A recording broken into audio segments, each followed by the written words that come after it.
And when we were doing our preview, this fight was still on the prelims. At least it was listed online, and we both thought that was a huge miss for the UFC. This Oh fight yeah, should have been. I mean, this fight had a ton of steam online, a ton of storylines, fun, entertaining styles, young rising the studs. style matchup alone was what I was so in on this fight for. Yeah, oh yeah. Each guy's dangerous. Each guy can put people out. I mean, just And Adrian. We had Adrian Yanez minus 230, which I thought was a pretty big money line. it was way too big. We talked Which about that got in our proven. breakdown. We This did and talk bro, about it. honestly, like for all the crow and shit we've been eating, we called this fight to a T the exact way the Yeah, entirety of the fight happened. Like yeah. literally said exactly how it would happen, which was Costa's this rangy, dangerous striker, and Yanez likes to hang his chin out there and go to war. So we're Yeah. gonna see who wins, and that's literally exactly what happened. No, it is, man. It is. Yeah, like I said, I like Giannis to win, but like I said, I was shocked at the minus 230. Out of Yeah. respect for Randy Costa, which I guess Vegas didn't have for whatever reason. I know a lot of UFC fans respect the hell out of Randy Costa and his skill set, and we both, saw this fight being very competitive, which it turned out to be. So yeah, fighting And in the like bantamweight once division, again, bantamweight division, man, striking unranked again. bantamweight, And this guy is like Rob Font's training partner, right? Randy Costa, him, Calvin Kadar, they're all the Chris Moutinho, all those guys are New England cartel guys. So they can fight. and bang it out. Yeah, and like God, what would you give just to watch one of those, like their hard training days or their hard sparring days when they're just all going to And those guys spar hard. Oh, they spar hard, or else Moutinho. Yeah, I mean, all you got to do is watch the Moutinho fight. They spar hard, or Rob Font fight. Any of those guys. Any of them. Yeah, it's crazy. Kadar. Holloway, Dude, Jesus Christ. Moutinho made a great point too, which is Herb Dean's same ref that let Calvin Kadar eat 500 punches or whatever it was. That's the same ref that stopped O'Malley or stopped him against O'Malley. It's like, how is that fair? Boo. Oh man, but he made that point on an interview. When we were talking about why the hell would Arce want to go to bantamweight, and we talked about how stacked bantamweight is, like I think Costa or Yanez beat Arce, and they're both unranked. So it's for sure. Honestly, if you had Yanez fight like O'Malley, it'd be a fun fight. I think O'Malley wins that. Oh, you took the words out of my mouth. I'm trying to watch that. But yeah, we'll get into this fight because I mean, tale of two halves is an understatement, man. Because round one was all Costa, and I got to be real. I had to pick my chin up off the floor. Like the timing, he had his timing, he had his range, he had everything. Like there was blood everywhere on Yanez's face. Like, bro, I was it was like shock. A Muhammad Ali jab, just like he was shooting from low, just like bang, bang, bang. Just like just landing, just. And then he would do like a double jab sometimes. I was like, oh my god. Oh no, it was high level boxing. Yanez could not find the range in round one. He could anytime he got even close to being in range, he was just eating a jab right on the nose. Yeah. Now, was this the fight that we said had fight of the night potential written all over it, or was Brendan Allen Soriano, wasn't it? Yeah, I honestly think it was Allen Soriano. I didn't. I think this fight had bonus potential. I don't think we saw this fight lasting long enough to be fight of the night potential. I think we saw somebody going to sleep, which I mean that's not I'm pretty sure we had said on our bets. I should have gone back and really looked at him a little more closely for some of the stuff we're saying. But this fight being inside the distance is, I believe, what we said was the best number. Yeah. Because we said the number was too big on Yanez for sure. But yeah, so you had a 10-8. You know what? I have no problem with that. In the moment, I wrote down 10-9 just because all the damage. Yeah, you're right. Ton of damage. Or am I wrong? He didn't drop Yanez, did he? No, but he had him hurt a couple times where it was like you could see he was wobbly. He was wobbled. That's fair. I don't have a problem with the 10-8. Like I said, in the moment, I didn't write down a 10-8. But I don't have a problem with it. I mean, it was an ass whooping. So I mean, if your definition of a 10-8 is an ass whooping, then criteria met. So Costa also, I think he outstruck him in the first round 60-12. In the first round. Pretty sure.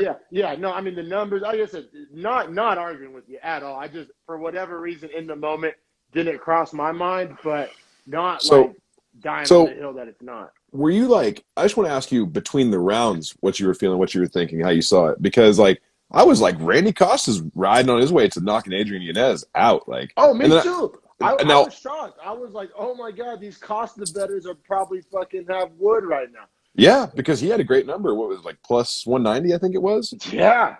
Right. So Yeah. it's like And you're about that's to double up your money on that. yeah, no doubt. And I mean, after round one, there was essentially 0% chance to believe that Yanez would come back and win that fight because like he literally had like no moments of like success. It wasn't like one of those things where Costa caught him, but they were both trading. Like no, like he couldn't get. It was almost like Costa had like a force field around him. Like he couldn't get close. And his movement, his head movement off the shots Yanez was throwing was so nice, dude. He was like in the zone that first 5 minutes. I gotta say though, and I think Dominic Cruz called it out. And I probably should have picked up on it. I guess I was just so shocked and excited. That pace would be damn near impossible to keep up for a whole fight. And Yanez was putting money in the bank leg kicks on. He landed 17 of his 19 attempted leg kicks. Wow. And most of those were first round. Yeah. Oh, most of those were first round. Nice. So it's like that's a good way to slow a guy down that's trying to like be bobbing and weaving and moving a whole lot. Is make his legs sore. Outside. Yeah. And whenever because you have to put weight on that front foot to throw the jab. I feel you. It was a risky strategy, but boy, did it pay dividends in the end. Yeah, which, I mean, we can go ahead and get to it at this point now. And shout out to Yanez. He did get a bonus. He is one of the 4 men to get a bonus, which he deserved it. I'm completely with it. 100%. Started landing on Costa, and then, bro, that uppercut he landed on him to drop him. So that hurt me. It was like the 2 body shots and then the uppercut. It was like whenever you see like boxers do that little thing, like they're showing their hand speed, but he was like really doing that on Costa. And I think it's fair to say Costa gassed.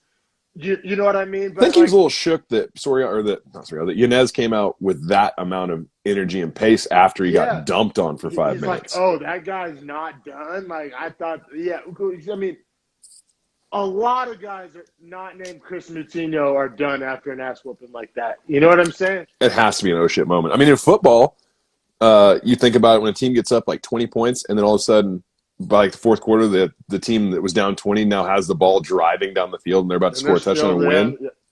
Yeah, it's a momentum thing. Firing off the ball. Yeah, no, it's a very interesting like kind of sports psychology thing. It really is. In soccer, they say this, which is like one of my favorite sayings that they have. The most dangerous lead you can have in soccer is a 2-0 lead.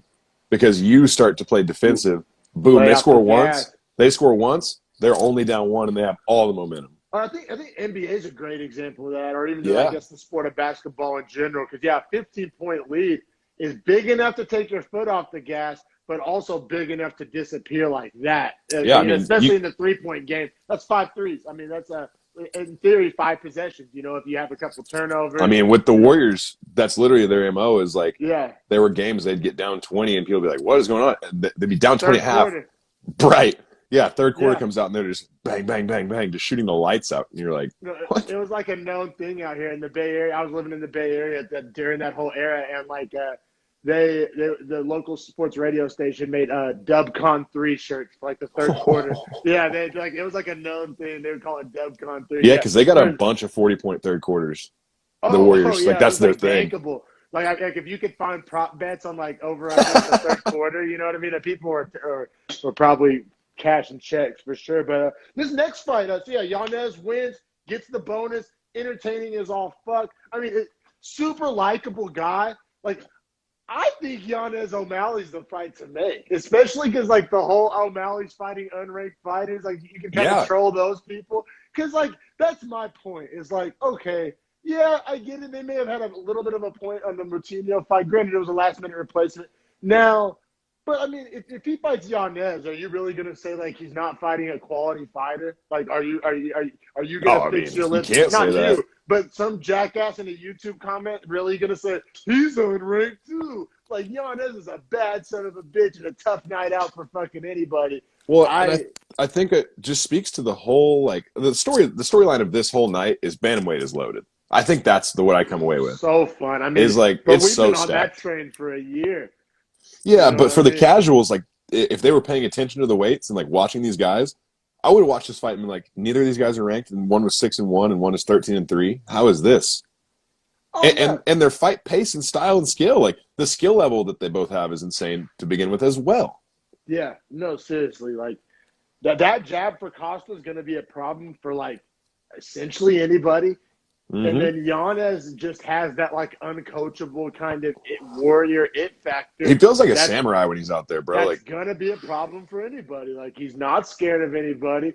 A little bit of Diaz energy, I guess. Like he's not. He'll that's what hit it some feels like. shots. Like Well, he's gonna be exciting. Like and then but and he's like the nice guy, like the parallel universe where there's like a nice, not heel Diaz. You know what I'm saying? that's what Because I like mean. Yanez is Yeah. so friendly, fans like a different kind of fan favorite, not a controversial fan favorite, like a guy. You know, the classic example of like I would want my daughter to like date a guy like Yanez. You know what I mean? Like tough, badass, but like still just a nice, funny dude. Like I mean, yeah.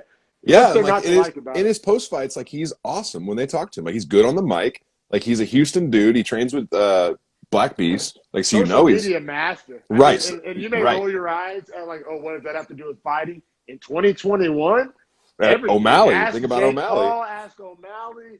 I mean, that's. I mean, if you're trying. I mean, if you're trying to just stay on prelims your whole career and cash $10,000 checks, then no, it doesn't matter. But if you're trying to build a brand and sell merch and work your way up to a main card and be on pay-per-views, oh, it's the name of the game in 2021.